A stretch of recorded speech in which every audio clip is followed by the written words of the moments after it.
రైతులకి ముఖ్యంగా చాలా డౌట్స్ ఉన్నాయి. అవకాడో ఎక్కడెక్కడ పండుతుంది, ఎక్కడ పండదు. నమస్కారం, నా పేరు doctor Srinivasa Rao Madhavaram, Deccan exotics farm, Sangareddy, Hyderabad.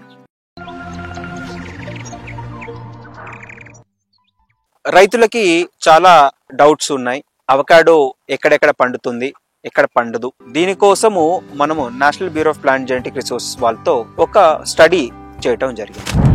So దీంట్లో భాగంగా ఇండియా మొత్తాన్ని మనం డిఫరెంట్ జోన్స్ గా విభజించడం జరిగింది. ముఖ్యంగా red most suitable, followed by orange, followed by green and yellow, and few parts మీరు చూస్తే వైట్ జోన్స్ ఉన్నాయండి. ఇక్కడ మనకి ఎక్స్ట్రీమ్ టెంపరేచర్స్ ఉన్నాయి. ఎస్పెషల్లీ మనం చూసినప్పుడు Godavari basin coal mining areas Telugu రాష్ట్రాల్లో చూసినప్పుడు ఎక్కువగా టెంపరేచర్ డిఫరెన్స్ ఉండటం వల్ల అక్కడ ఇంకా మనకి డేటా క్లియర్ కట్ గా తెలియదు. అంటే ట్రై చేస్తే కానీ మనం క్లియర్ కట్ గా డిఫరెన్సియేషన్ చెప్పలేని పరిస్థితి. ఈ స్టడీలో రైతులకి చాలా ఉపయోగకరం, ఎందుకంటే ఇక్కడ మనము ఒక మోడల్ తయారు చేయడం జరిగింది. దీంట్లో భాగంగా మనం ప్రపంచంలో బెస్ట్ గ్రోయింగ్ కంట్రీస్ అండి, దాదాపు 13 దేశాలు, వాటి డేటా, ఈచ్ కంట్రీలో దాదాపు 5 టాప్ గ్రోయింగ్ ఏరియాస్, వాటి డేటా, అక్కడ 19 పారామీటర్స్ అంటే maximum temperature, minimum temperature, humidity, rainfall, altitude, దాంతో పాటు light intensity, wind speeds,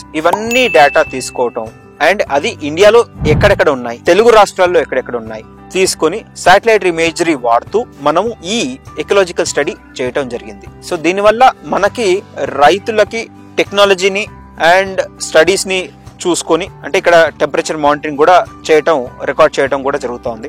so వాటి డేటాని అనుకూలిస్తూ తీసుకున్న ఈ ఇమేజ్, దీనివల్ల మనకి రైతులకి చాలా ఈజీ అవుతోంది వెరైటీ సెలెక్షన్ కోసం. So red most suitable, orange better, green and yellow okay with few varieties, white ఇంకా తెలియదు.